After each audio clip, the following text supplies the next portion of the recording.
Hi friends, இன்றைக்கி நம்ம சூப்பராக ஒரு சுண்டை வத்தல் சாப்பாடு தாங்க செய்ய போகிறோம்.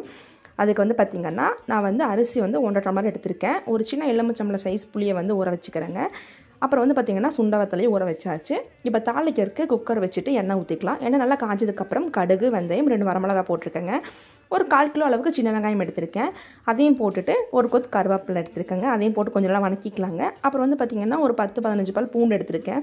அதையும் போட்டுட்டு வெங்காயம் நல்லா பொன்னீர் ஆனதுக்கப்புறம் நான் வந்து பார்த்திங்கன்னா 2 தக்காளி எடுத்து வச்சுருக்கேன். அதையும் போட்டு நல்லா வணக்கிக்கலாங்க.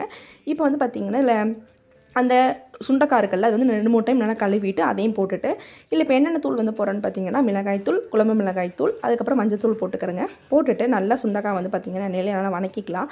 வணங்கினதுக்கப்புறம் நான் வந்து பார்த்திங்கன்னா புளி கரைச்சி தண்ணியவே எடுத்துக்கிட்டேன்.